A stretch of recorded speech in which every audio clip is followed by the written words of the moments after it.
Today, I'm starting a trip to test some of the most exciting new ultralight backpacking gear that I've seen in a very long time. All right, not bad. All of it is gear that I think could be a game changer for those who want to drop weight from their pack while still maintaining comfort, functionality, and performance. Ah, man. I'm usually an ultralight hiker, which is why I'm really excited about this gear. Not bad. To see whether it's good enough to make it into my core backpacking kit. What's the difference? I'm out here in the Canadian Rockies for an overnight trip, which should be a good amount of time to test the gear. I have 5 items total, and then maybe 2 bonus items. We're at camp, have pretty much everything set up, and I've had a good opportunity to put some of the gear to the test already. Starting with the water bottles, these are the 2 water bottles that I used on my hike in, and both are ultralight reusable water bottles. This is the Canuck through bottle. It only weighs 90 grams, is reusable, and is basically supposed to replace your smart water bottle. This water bottle is a bottle that you might have never heard of. It's made by a Canadian company called Smart Bottle. It's only 70 grams, made with baby bottle polypropylene, and then has a flip cap as well. On the through bottle, you can just use any 28mm threads that you would have on a smart water bottle. So you can put the smart caps that I'm always using on here, which is really nice, as well as it's going to be compatible with a lot of backcountry bidets and things like that. And that's a knock with the smart bottle. It's lighter, but you can't really use it with a backcountry bidet. You're going to have to just use the nozzle that it came with, which is fine and works. I've done that in the past and it's not been a problem. There's 3 questions when it comes to an ultralight reusable water bottle, because these things are becoming all the rage. People are trying to replace smart water bottles.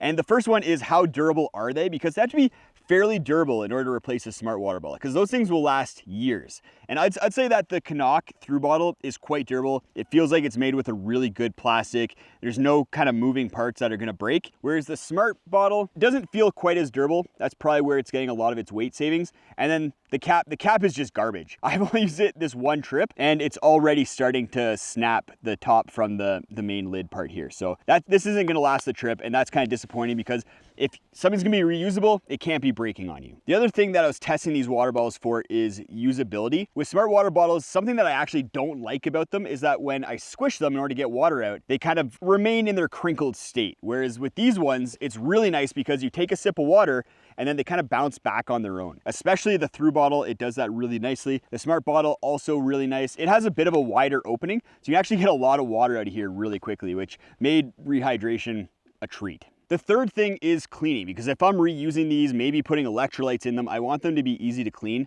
I think they're both dishwasher safe, but the small opening on the through bottle is gonna make cleaning it really, really difficult. Whereas the smart bottle, because it's a proprietary opening, is actually fairly wide. I would trust a dishwasher to get this clean, but neither are as good as the Migo bottle from Miranda Goes Outside, which has a nice big wide opening. It's a little bit heavier at 132 grams than either of these, but the functionality is a little bit better. So do I think either of these bottles are gonna replace smart water bottles for most people? At this point, I don't think so. At 90 grams, it's over twice the weight of a smart water bottle, the through bottle. I think maybe some people might be carrying one of these if they're not as worried about weight, but through hikers and people who are really weight conscious are probably not going to be looking at the through bottle. That being said, just your everyday hiker, it might be a good option. Smart bottles, I don't think anyone's going to be using this just because of this lid issue. If they fix this, I could actually see this as a pretty good option that people would gravitate towards at only 70 grams.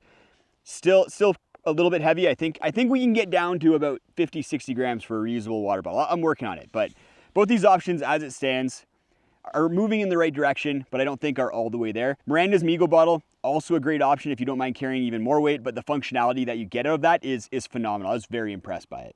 I'm also testing out a new power bank on this trip. It's the FlexTail Zero Power, which is the worst name for a battery bank in existence, most likely. It basically implies there's no power with this, but that's a lie. It's 10,000 milliamp hours and promises to be the lightest 10,000 milliamp hour battery bank on the market. It only weighs 146 grams on my scale, which is actually lighter than the previous lightest power bank on the market, the Nitecore NB10000 version 3, which weighs 6 grams more. I have both of them side by side because I wanted to compare them as far as size, features, ease of use, and everything like that. And to be honest, there's not that much difference. The size is basically identical. The weight is very, very similar as well. And then there's a lot of similarities with the connections. Both of them have 22.5 watts of charging, so pretty fast charging, 2 USB-C ports. The one downside with the FlexTail relative to the Nightcore is that you can only use one of the USB-C ports for input, for charging up the battery bank, whereas with the Nightcore, you can use either one. So you can just stick a USB-C cord in there and it's gonna charge no problem, whereas you have to be a little bit more diligent with the FlexTail, otherwise you might come back to a dead power bank. The FlexTail is a little bit less expensive at $52 relative to the $65 of the Nightcore. So basically the only difference is that USB-C input and a little bit of weight, 6 grams. So price is probably going to be the driving factor for most people. And for that reason, I think the FlexTail is a good buy. I don't necessarily think you should go out and replace any other power bank that you have, especially if you have a Nightcore. But if you're getting a new power bank and you want something lightweight that's going to work really well, then the FlexTail could be that option for you. To pair with the power bank, I have a new Ultralight pump that I'm charging. So this is made by AeroGogo. It's called the Giga Pump, and it's one of those pumps that uses external power in order to charge it. So because of that, it's very lightweight. It weighs 35.6 grams, so it's lightweight, but still more expensive than some of the super ultralight pumps like the PadPal and the Alpenblow. But with that, you get a little bit more from it. You have the cord built into it, so you don't need to use another cord in order to charge it. I'm on the fence about this. It adds a little bit of weight and kind of fiddliness. But the big thing that I wanted to test with this pump is how fast it inflates and then how firm it can get a sleeping pad, because that's the issue that I have with the other super ultralight pumps, is that they take a really long time in the case of the Alpenblow, and then do not inflate the pad fully. I have to add a couple breaths. So if this for only 35 grams can inflate fast and get a firmness to it, then that's great. And I did test out inflating. My big sleeping pad hits the Sea Summit Etherlite XR Pro, very big pad, and this inflated in just a couple minutes and then got the pad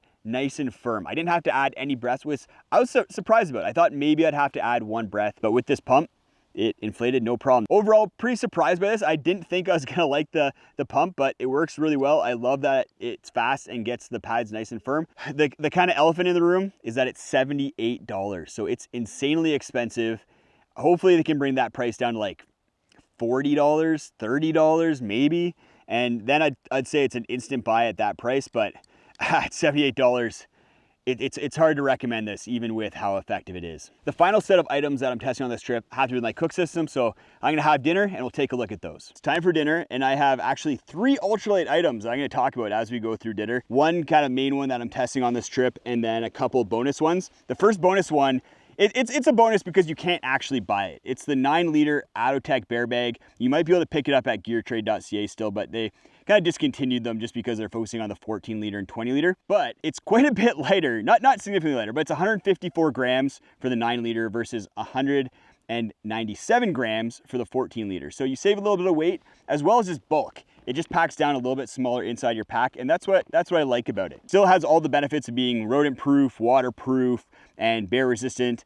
And it's not IGBC certified yet, but I'm sure it's just as good as the 14-liter for resisting bears. I really like the idea of like an 8-9-liter bear bag. I wish it was a little bit wider and a little bit shorter. It's a little bit long for what I need. It's harder to get stuff at the bottom. It doesn't quite fit in my pack as well as I'd like. But if you're stoked by this, if you want to save a couple ounces and really like the idea of a smaller bear bag, then send Atotech an email and get them to make an 8-liter that's a little bit shorter and wider, because I think that'd be pretty cool. The other bonus item that I have in here is my pot. Normally I've been using the Toaks 550 light pot. I've been using the Toaks 750 with handles, but this is the Toaks 750 with no handles. And the reason why I can do that is because I have my Pika lid on top there. So I can just slide my spoon through the top of the lid and then use my spoon as a handle in order to pour water out of the pot when I have the lid on top of it. So no handles needed. I find handles is kind of unneeded on pots these days. And I'm really stoked to see that Toaks has a 750 milliliter version without handles. Inside of here is the main item that I'm testing as part of my cook system. And I'm gonna be testing an alcohol system again. I haven't had good luck with alcohol stoves in the past,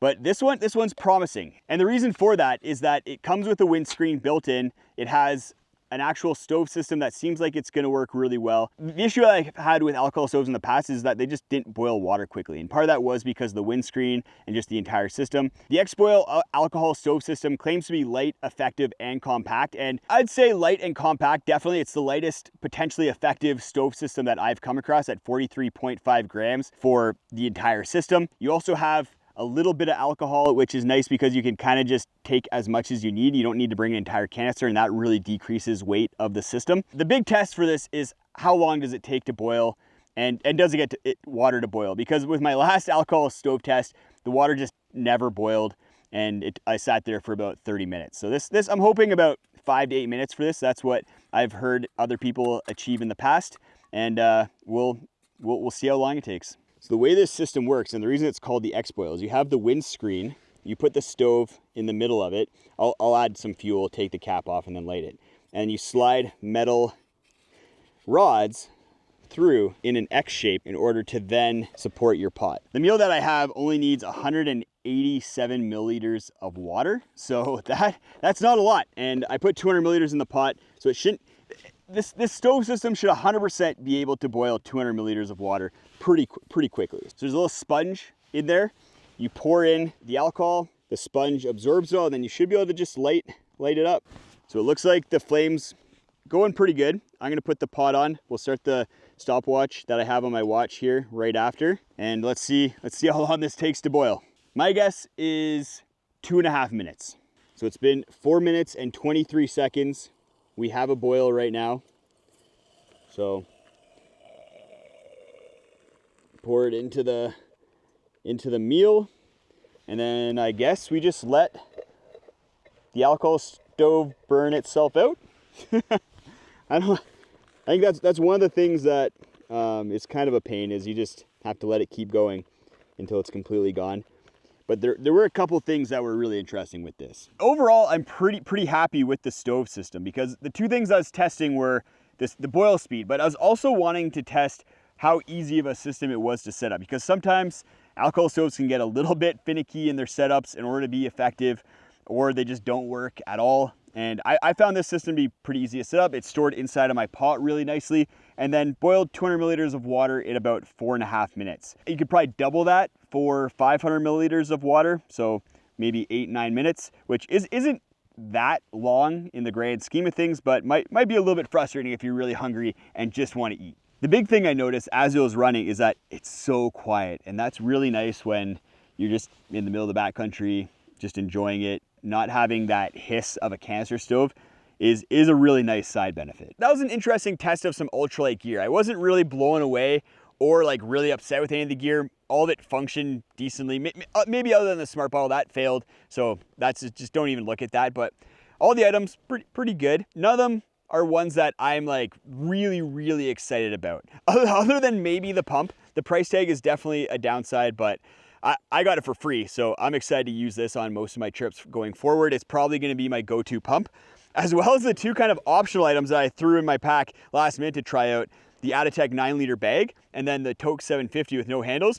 Both of these are awesome. Are probably going to be what I use on most of my trips going forward. Go check out this video if you want to see my full ultralight gear list. It's all the gear that I put in my pack when I want to save some weight, but I'm hitting 10 pounds on the dot for my base weight. So I do have some room for some comfy items, and I go over that in the video as well.